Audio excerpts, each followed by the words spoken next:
Hey everyone, welcome back to Sophomore Citizens. I'm Gigi. I'm Liesel. And I'm Lilly. So somehow it is already the middle of March, which is a little bit mind-boggling to me. But with the middle of March comes the lovely March Madness, which I will just shout out that my incredible university, the University of Wisconsin-Madison, made it in. Very proud. We are at the very bottom, but nevertheless, all my love and spirit for the Badgers.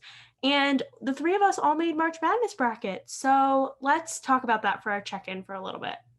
Yes, so I have never done a March Madness bracket. I've never really watched much college basketball, but obviously always have heard about March Madness, known about the madness, known about the March. But this year, our cousin proposed setting up a little bracket system, and we have a whopping $20 on the line for the best bracket out of the three of us. So it's very exciting, and I was happy to make my bracket. I enlisted the help of Dr. Duke, our dog, to help me out with some of my selections. So I would go like Duke, Oklahoma, or Missouri. And then I would wait and see which one he blinked for, and then I would go with his choices. And I'm pretty sure that that's going to work really well for me. I will say I think once before participated in a March Madness bracket making process, but I don't even know if I actually saw it through or checked on how my bracket was doing.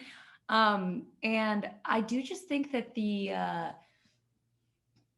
activity of choosing is fun and, hoping, wishing, waiting to see how things turn out and making predictions.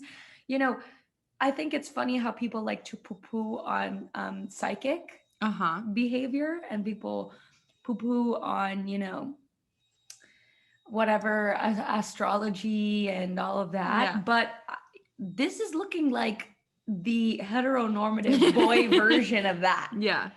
Yeah. With money involved. Yeah. I agree. I will also say I love basketball, and I'm a college student. So what is there not to love? Yeah, totally. This is true. I am a seasoned March Madness bracket maker. I have done it with my family every year and have really enjoyed it, but that does not mean that I even slightly know how to do it well. Typically, my method for picking teams is if you rejected me as a university, automatically you're out. You will not get my vote. If you have nice colors, I'm more likely to choose you.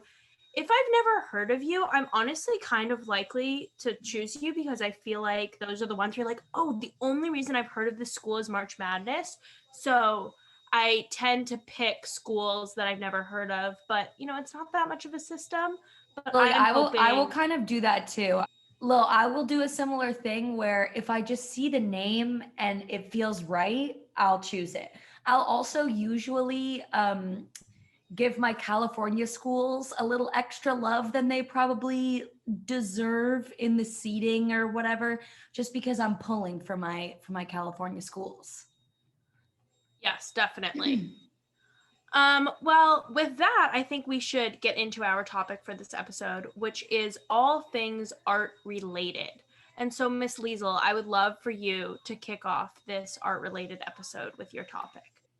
Yes. So for my topic, I want to talk about a piece of art news that has been in the media recently, which was that a piece of artwork, digital art, was recently sold for $69 million, which is now the third highest amount that has been paid for a piece of art by a living artist. And if you're curious about the second and first most expensive artworks sold, the second was a portrait of an artist, Pool with Two Figures by David Hockney, and that sold for $90 million. And then the number one is Rabbit by Jeff Koons, which is a stainless steel sculpture of a rabbit by famous artist Jeff Koons, for $91 million.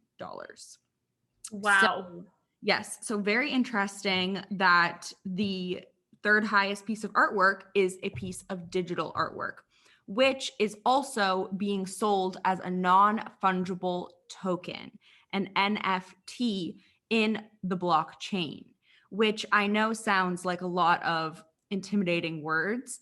And I don't claim whatsoever to be an expert on cryptocurrency or the blockchain, fungible, fungible or fungibility. I don't non-fungible. Yeah. But I think I could do my best to try to explain kind of how this works, right?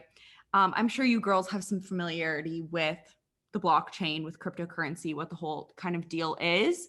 But a big thing that the blockchain enables is a permanent, like, digital record of ownership, right? So that's what this non-fungible token is essentially creating, is a digital footprint and traceable chain of ownership where that is accessible to anyone to see. So it's clear public record of a sale going on in the blockchain that everyone has access to.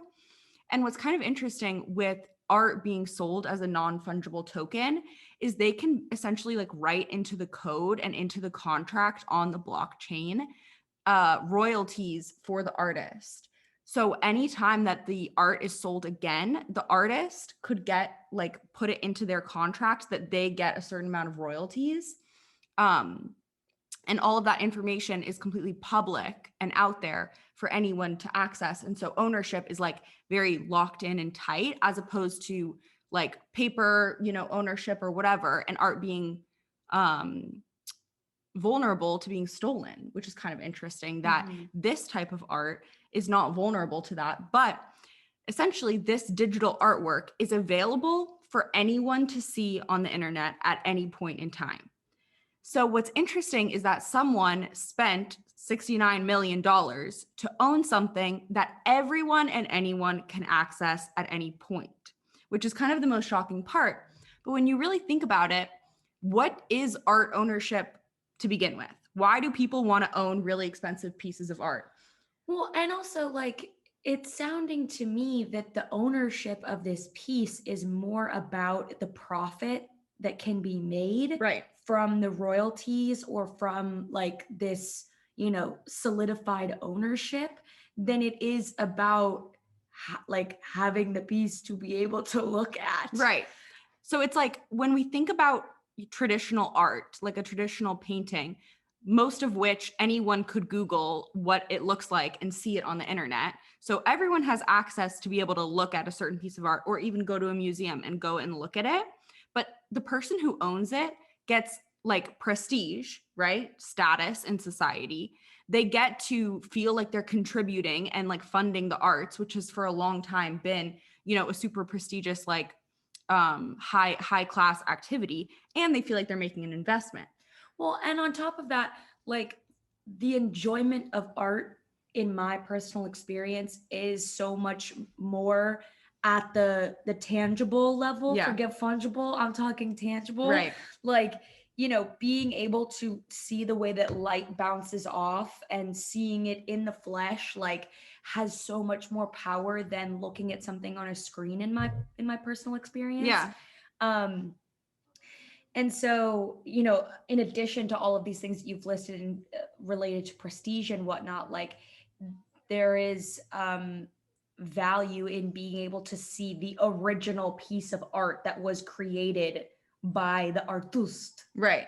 But I think that digital art is creating a new pathway for art to be consumed and created that is so unlike any other type of art that we've experienced before. Mm-hmm.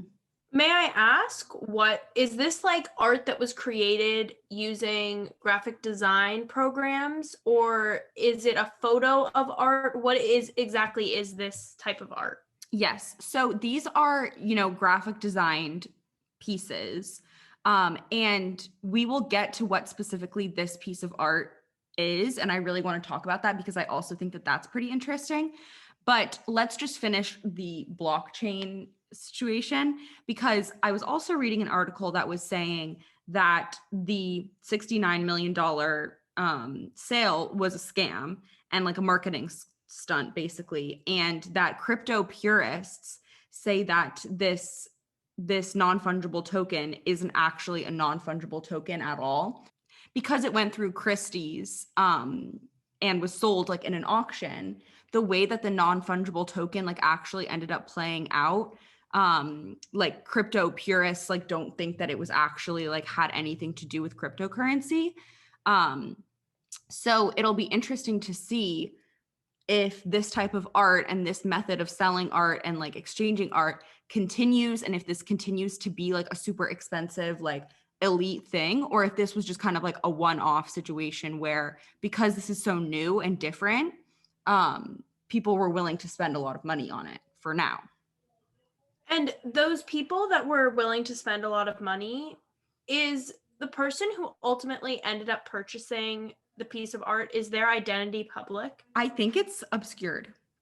Okay, because something I thought about when you were talking about what it really means to own art and the prestige that comes with it. And yes, it's available for anyone to see, but what it means to be the art owner has value in itself. I'm curious to know what type of person values that, because personally, I hear this and I'm like, never in my life would I spend, I mean, I don't have $69 million, but a fraction of my version of what I do have of that on art. Like, that's just not something that I value in the same way this person does. And so I'm curious to know, well, first of all, if you guys would spend that type of money on this type of thing, but also if the person who is spending $69 million is someone who already has prestige. I mean, clearly they have money, but does that mean that they are a well-known figure? Or if they're someone seeking that prestige through art ownership?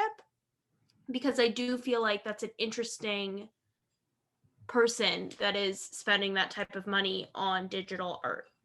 Yeah, definitely. Well, I mean, as I was saying earlier, like I think that this person is wanting to benefit from this this form of art ownership with the royalties and whatnot.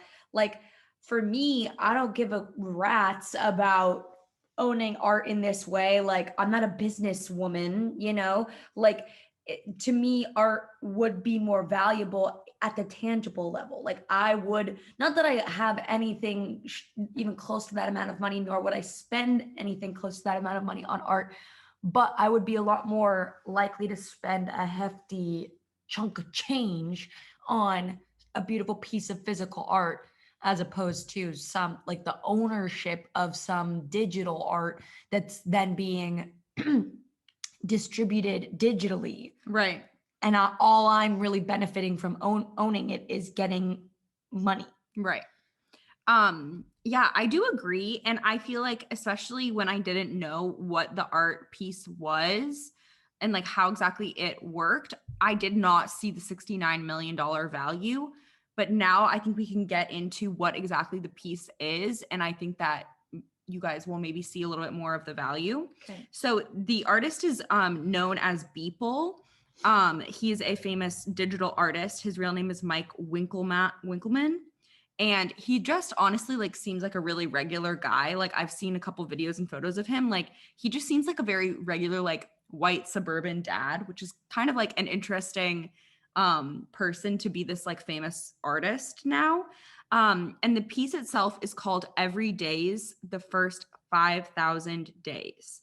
So what he did was basically he started making a piece of digital art and putting it online every single day. So I will show you, and if you're watching on YouTube, you'll get to see the first piece that he put out for this. He just decided that he was going to release a piece of digital art every single day. And he just started it in 2007. So think about like, he's been doing this for 13 and a half years. He's been putting out a piece of art every single day. So every day he was sharing these digital art pieces, and over time they really progressed into being more thematic. They started out as just kind of like little digital doodles, and then they really transitioned into more three-dimensional works, and then really intricate and sometimes political pieces of art. This one is Mike Pence with a bunch of giant flies surrounding him, which references, of course, the debate where he had a fly on him. And intricate pieces like this that have a lot of detail, meaning, and things that maybe we don't understand. But When those are all put together, you end up with this grid that really shows like a progression over time of all 5,000 of his daily pieces. That's all 5,000? That's all 5,000 in the grid. And you can go online. You know, and looking onto at something like Christie's. that, I just realized I have no concept of numbers. Like, how, like that cannot be 5,000. It's 5,000. Right Gee, there. I am the same. That is not my way of thinking. I could never guess right how many jelly beans in a jelly bean jar in elementary school. I am so bad at things like that. But it's really cool because you can look at this massive grid of all of these different pieces of art, and you can like see in this corner there's like a lot of white, and that was towards the beginning when he was just doing like little doodles, and over here it becomes so much more like neon and colorful and crazy, and you can just go in, zoom in, and see all of this different art that was created over 13 and a half years. You know, okay, here's what I think is interesting is that, you know, we're sitting here being like, whoa, 13 and a half years, which is pretty remarkable. But like, in my mind, the great artists of the past who would do like massive pieces the size of a wall, like, or Michelangelo doing a marble sculpture, Yeah. like that would take years and years and years. And part of the reason that like those pieces have value, or that we see them as like so important, is because of the masterful, you know, art form over a long period of time. And it's just interesting that this is our version of that. Right. You know what I mean? Like, I know that a modern artist could take as long or as little as they want on a piece of art. But I feel like we don't, you know, we have a tendency towards instant gratification and quick, fast, you know? And so the fact that this is our version of taking a long time on something, not that it's the only version, but like there's something about this that, because we are really valuing the daily long form version of this, like that's part of what's giving this value.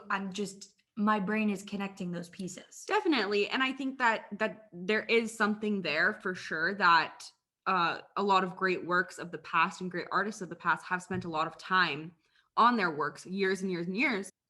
What I think is unique about a piece like this is that it's representing the passage of the time that was happening, because these are daily installments over 13 and a half years, as opposed to painting, you know, the Sistine Chapel. It was always going to be the Sistine Chapel, and the vision didn't really change that much, or there isn't evidence of the 13 years other than just the intricacy of the piece. Personally, I feel like I have more respect for, let's say, the Sistine Chapel than this piece of art. And that's my own personal opinion. Just because I feel like I could journal every day and then release a book of it after 13 years. And like, that's not that important. And I'm not saying, like, I do think that this is really powerful and very cool. And I do agree that the passage of time and being able to see how things have progressed is interesting. But I think that my personal opinion is that working on a unified piece for so long, I have more admiration for. Yeah, I don't think that one is more or less valuable than the other personally. Like, I wouldn't want to compare them because they're so different. But I also think like it's important to point out that this project started in 2007, when digital art wasn't even really thought of or considered a true art form.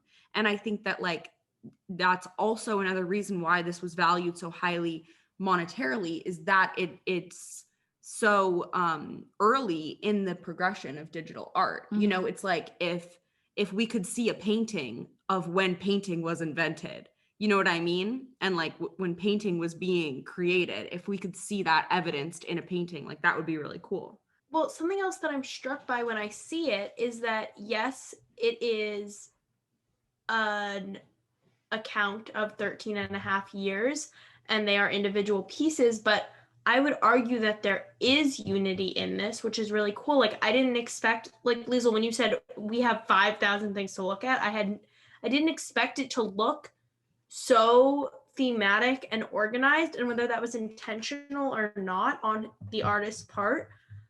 Gee, I do think this was unified, and yes, I can understand where you're coming from, that like the Sistine Chapel is one unified project and that gives it value. But I do think this, even though it was released day by day, has lots of unity, and that's what makes it so valuable both monetarily and artistically. I also just think I think the grid's kind of ugly, personally.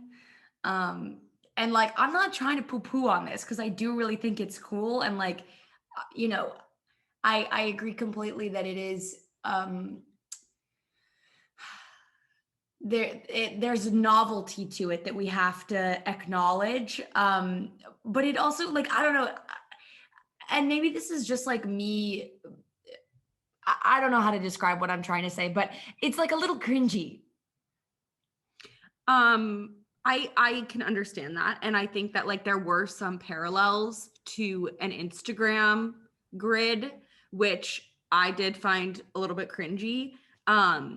So I kind of feel like I do understand where you're coming from. Mhm. I personally don't think that it's ugly. I actually think it's very visually cool to look at. And See, but this is the beauty of art. exactly. And I think that like the subjectivity of art is what makes art art. I can definitely agree that I think the grid is ugly. Like when I saw it in my head, I thought, oh, was that made on pick frame? Like, did someone go in and like screenshot all of them and then like put them in? Which I guess, Liesel, would be my final question to you if you know this. When he started this project many years ago, did he have the intention of making it into one piece of art? Or I don't is think this so. just okay? And does he want to continue to like produce art every day, or was this the culmination into this pick frame grid that I agree is ugly? Well, I think it's united. I think it just looks kind of like I could have done it. Not the graphic design part. I totally respect that, and I don't want to shit on that at all. But like, I think that I could have screenshotted them all and put them in a grid myself. Well, that's also part of my question is like, how did Winkleman want His name is Beeple. sorry, Beeple. How did Beeple like in the digital distribution of this piece of art, I want there to be like top notch graphical user interface to be able to interact with these pieces. I think that there is. That's what I would that would really put it over the edge for me. No, yeah, I think that it's very usable as far as when you get. But how do I access that? How do I get to experience it's that? right here. Something I do want to point out about the grid is that it is not a perfectly matched up, all squares. It is like an intricately placed together grid of different size artworks and pieces that like form a like Jenga puzzle. So it's not like a grid with straight lines, like a piece of graph paper. It's a very complicated assembled grid, if that makes sense. And I think that makes the grid more interesting and more cool, and more visually pleasing to me personally. But okay, thank you for the close-up. Yes, this piece, and I agree with that, Liesel. I think it is much cooler to look at when you see that. Yes, and I would highly recommend like look it up. It's called Every Day's the First 5,000 Days, and I think that there are more days, given that this piece of art is called the first 5,000 days. That would imply that there may be more.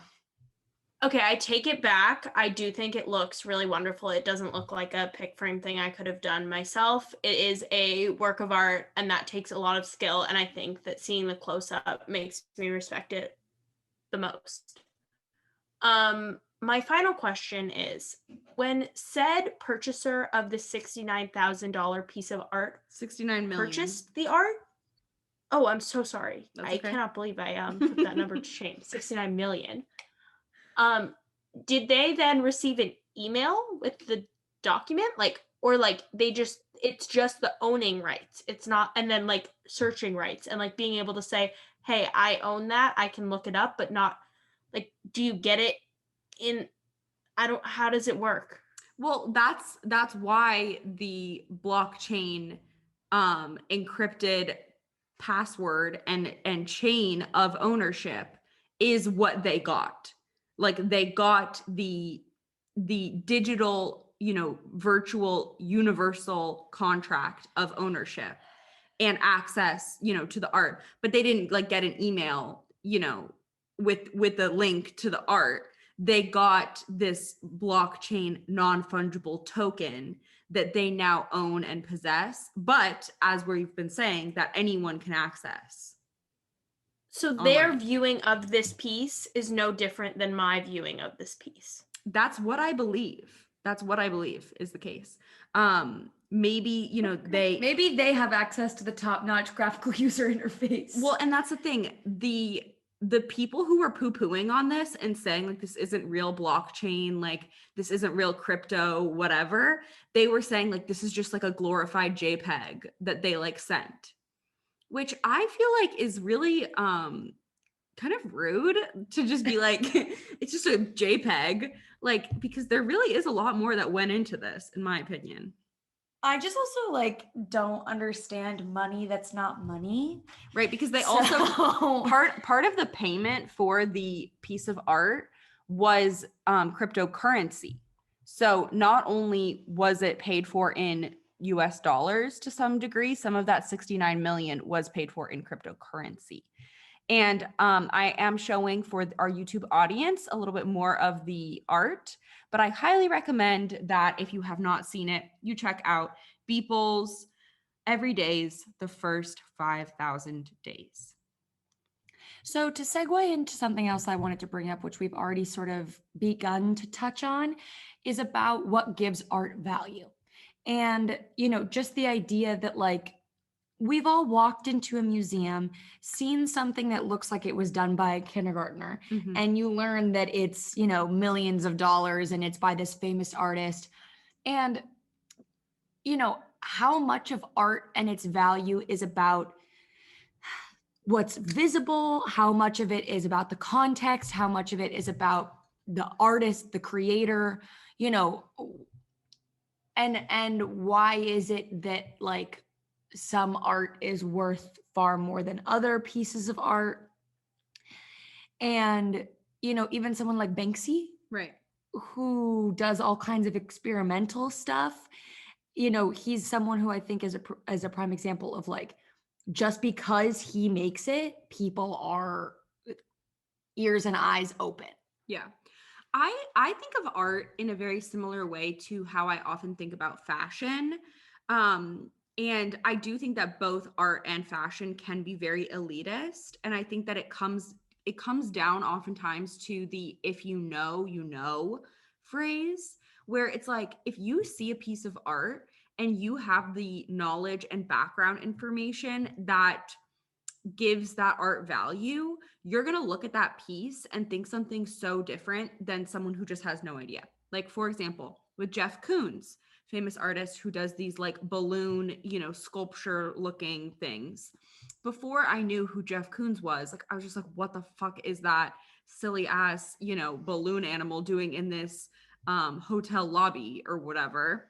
But then when you learn who Jeff Koons is and you know that he's a very famous contemporary artist and that these sculptures have whatever meaning or value, whenever I see a Jeff Koons now, it triggers in my mind like, oh, elite artist, like contemporary whatever form of art. And it triggers a look back into like a societal understanding. I just also think of Jeff Koons as so like millennial. Right. I agree. And I also think like, another like art, then just like how high fashion trickles down, into other forms, like art influences a lot of other areas of life. Like an example that I'm thinking of right now is the artist James Turrell, who was really famous for doing like all of these like light installations. And I know that Drake, the rapper became like really interested in all of these James Turrell art rooms and like pieces that have all these colorful lights. And then, you know, Drake does the Hotline Bling music video and it has the James Turrell, you know, neon light art installation. And then Drake helps produce the TV show Euphoria, which uses all of this neon, you know, lighting. And so it just trickles down and down and down into different levels of things that we interact with, you know? But what I don't understand about your comparison to high fashion is that in my mind, high fashion, first of all, like there is, for the most part, the assumption that it's going to be like of the highest quality and that like, you know, it visually is saying something. And I don't feel like that is necessarily always true about art. But I think that some people see fashion runways, see someone who's wearing what looks like a sheet, you know, like there are high fashion runways where people wear something that looks like it could have just been made in literally 2 seconds, just like that experience of going into a museum and seeing that kindergarten, you know, art and being like, what's the deal here? Okay, but also fashion is on a cycle of, you know, the seasons. And so there is this pressure for output all the time. And so like when something in high fashion to me doesn't like immediately register as valuable, I'm like, they just have to keep it fresh. Like they just got to keep trying new things and, you know, like making the art. When I see art that's in a museum, I'm like, there's no pressure for that kind of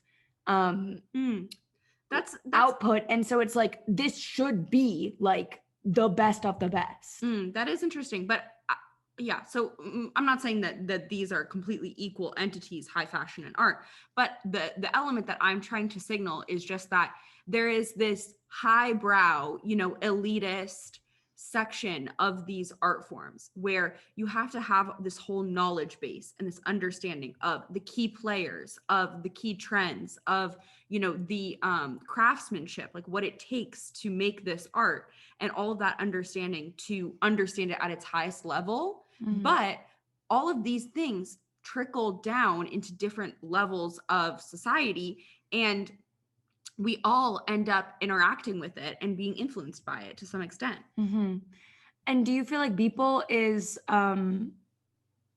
like, I don't feel like Beeple's artwork is necessarily taking shape in this elitist space. Right. And I think that like that's part of the, you know, the democratization of art with digital art, you know, coming more and more into the fray. But at the same time, it's like you have to have a higher understanding of the art and the artist and the context and all of that to understand it.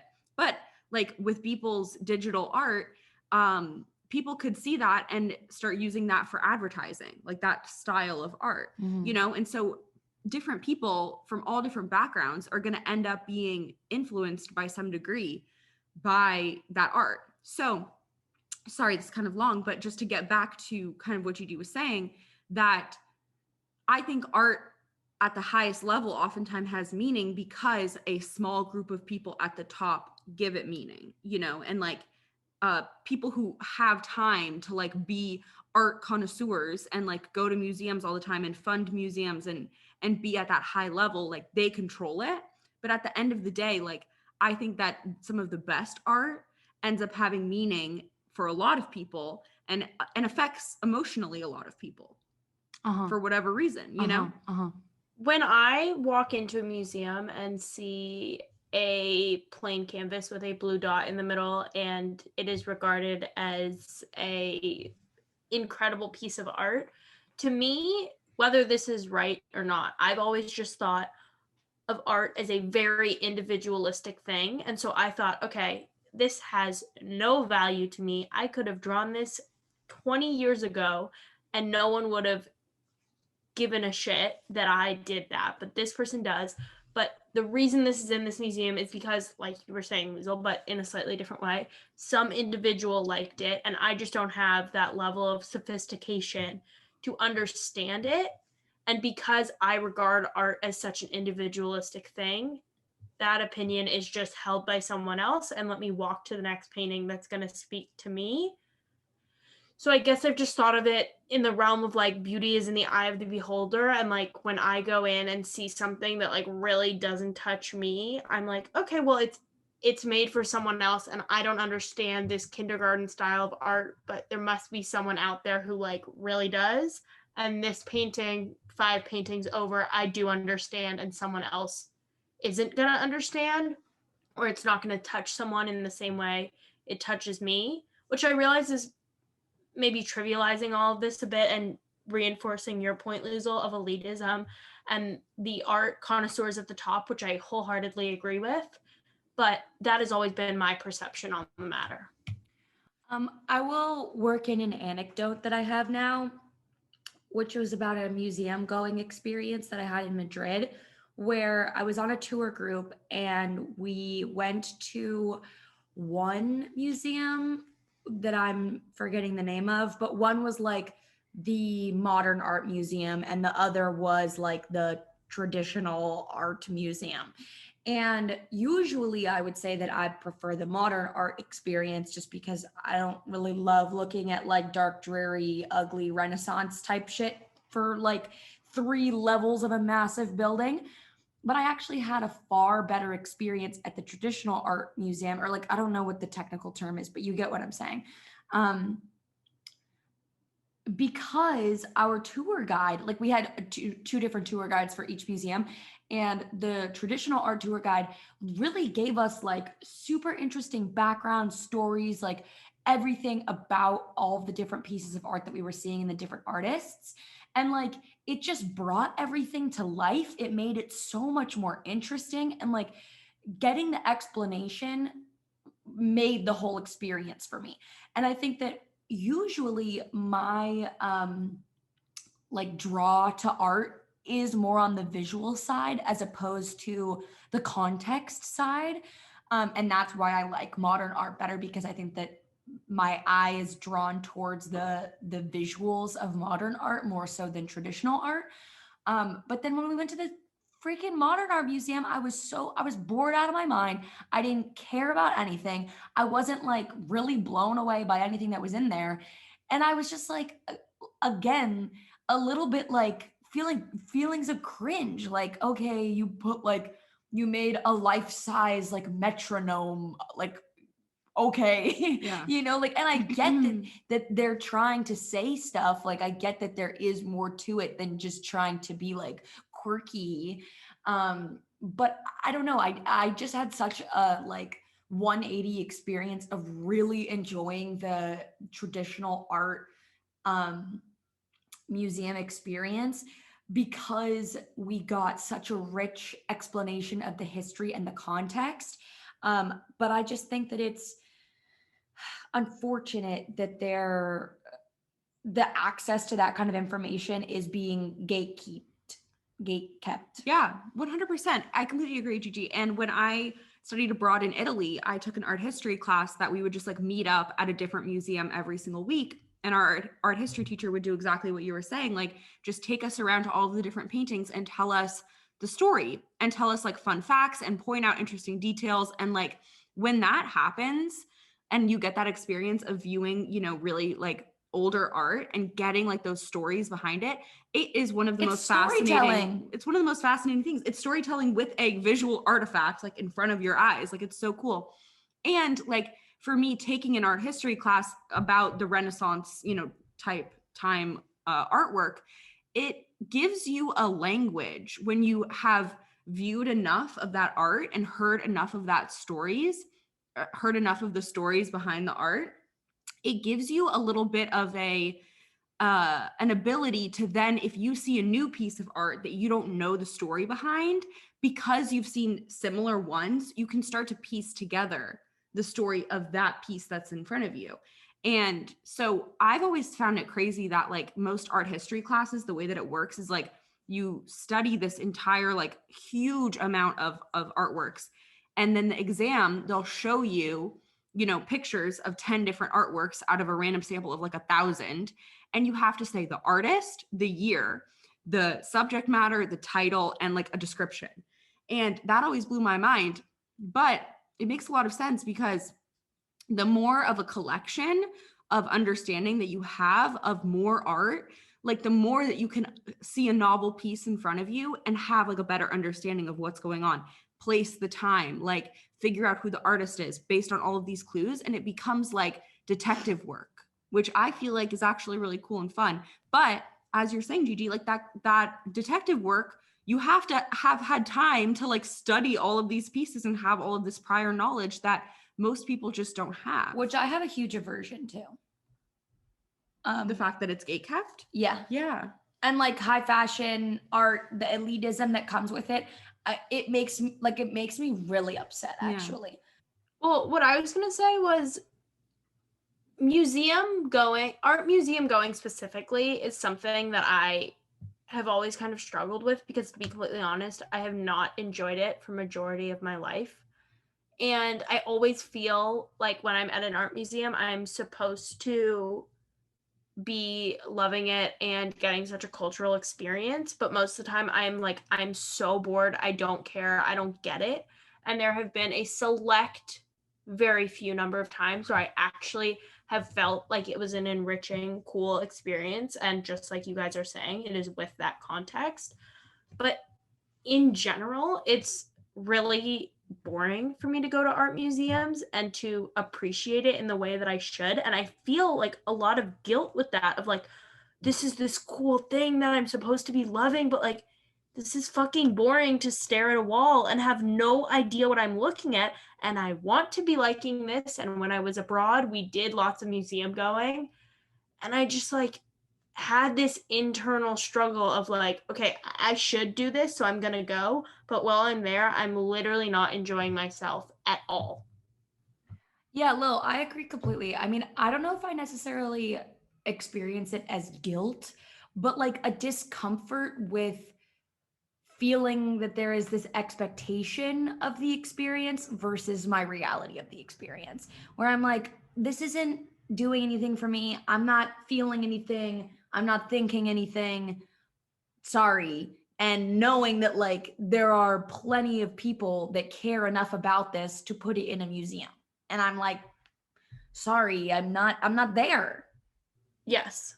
All right. Well, with that, I would love to introduce my topic for this episode, which is the way that copying takes place in art. And I mean this beyond just physical art that you see in a museum, like paintings and drawings and whatever, but also with music where we see sampling and we see covers. And then in traditional art with painting styles or artistic styles more generally. And I just think it's interesting to consider the line in which copying is a form of flattery in art, the line in which copying is absolutely unacceptable in art. And just to bring it back a little bit, just where we tolerate copying in art and where we absolutely do not tolerate it in art. Because personally, I have no idea, but it's something that I feel like I see whenever I'm expanding my artistic brain. Yeah, definitely. I think it's interesting because from my art history class, I feel like I learned a lot about the fact that, especially in the Renaissance, there was this like return to an interest in paintings about biblical stories. And there's only so much of the Bible to go around, like there's only so many stories that happen in the Bible. So you end up with a lot of art pieces that are of the same moment. Like, for example, the Annunciation is the moment that like the angel Gabriel comes down to the Virgin Mary and says like, hey, knock, knock, you're pregnant. And so there's like this, it's a famous, representation. And so like all of the different famous artists from a huge chunk of art history, they were all painting the same thing and doing their own spin on it, which I actually think is really cool and fun to see, like to see the same moment happening through the lens of so many different artists over like a huge period of time is actually like a really cool moment of repetition or copying or like a pattern in art that brings like a lot of value. And so I think that sometimes taking something and quote unquote copying it or putting your own spin on it and having like that reference point, that context, like we've been talking about with art, that can color the art so much and bring like a whole new intrigue and interest. But obviously that then blurs the lines of like plagiarism and, you know, having something unique in your own art. Where do you draw the line where it becomes copying and where it's like honoring? I was trying to find a quote, but I don't know exactly what it is or where it's from. But I know I've heard something along these lines many times throughout my education, which is like there's no such thing as original work. And I believe that 100%. So like when it comes to quote unquote copying, I don't even really subscribe to that as like the way that it functions in terms of creation of art, of literature, of whatever. Like everything is informed by something else. Yeah. And like whatever discourse is occurring, and that can extend to artwork. It doesn't have to just be like, you know, words. Yeah. Is the product of the previous discourse, Right. or the pre-existing discourse. It's a response, and it's a like I just think that like there's no such thing as original work. And so when I think that sets people free, you know, Right. like when you accept that into your heart, you're set free to then just create and to take inspiration from that which has come before you. Right. Totally. Yeah. And I think then I'm so focused on this blurred line and where to draw the line of where it is plagiarism, where it is true copying. But gee, I like that like eliminate that altogether, because that just doesn't exist.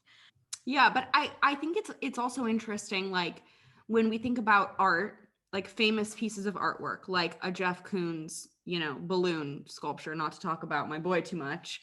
But that's something that is very easily replicated and then sold as the real thing sometimes, you know, which is a very tricky territory with art, you know, like when art can be easily replicated to a degree that it seems real enough. When something is so easily replicated, you know, in the art world, like it can be copied and then profited off of, which is really sad and like unethical and is just such an unfortunate consequence of art. But not to go back to Beeple too much, but like his digital art, because everyone already has it, there's no copying, you know, which is kind of an interesting unlock. And no stealing.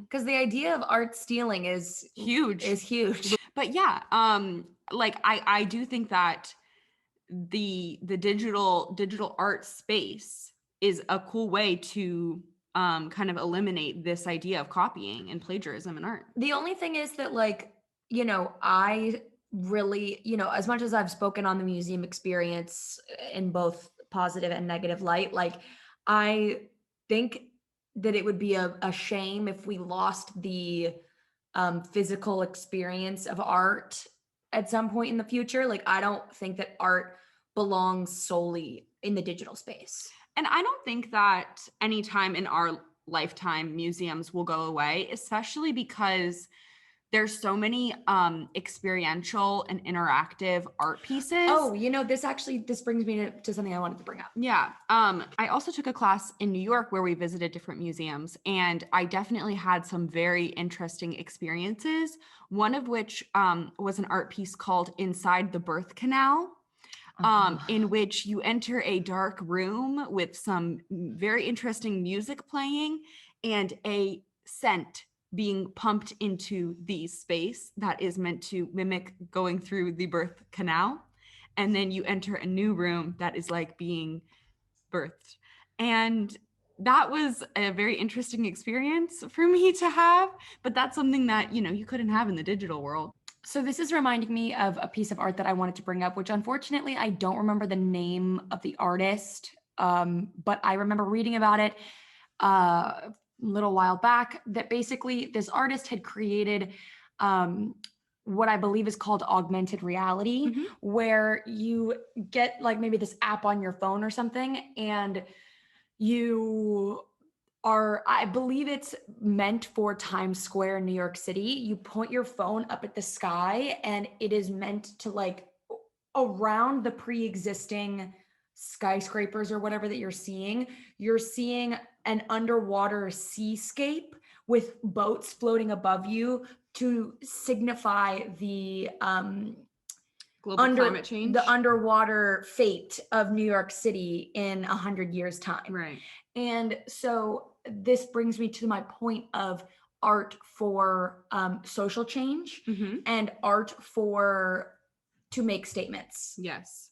And that is at the end of the day, like what art usually is trying to do is like make a statement. And in my opinion, something that we always should come back to when looking at art is how effective is the statement that this art is making? You know, like in my opinion, like Lily was saying, when you go into an art museum and there's a blank canvas that has a blue dot on it, how effective is that going to be on level 1, just seeing it? And on level 2, having, you know, whatever context is written next to the piece. You know, if the blue dot represents, you know, climate change in some way, shape, or form, that is effective and that impacts me in some way, like that would impact you, you know, that's an effective piece of art, in my opinion. And not that all art has to be, you know, this super like effective, you know, amazing, like streamlined experience.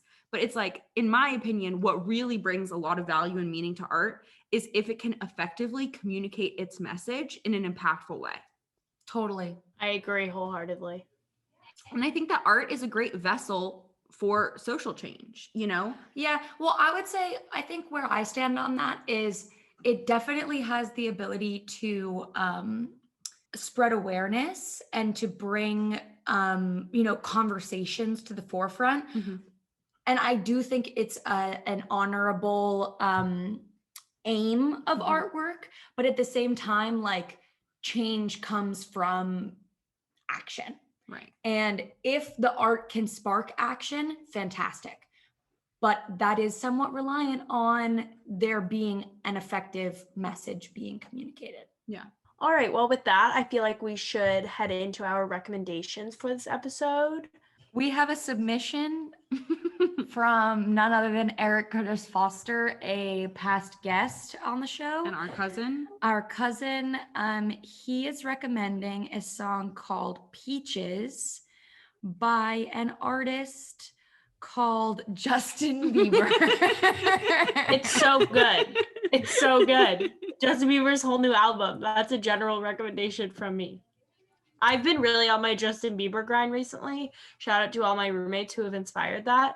And the whole album I would like to recommend. Oh, actually, I do have a recommendation. I mean, first of all, I just want to say it's only fitting that like the ultimate artist would be our recommendation. Justin, thank you for the art that you've created and will continue to create.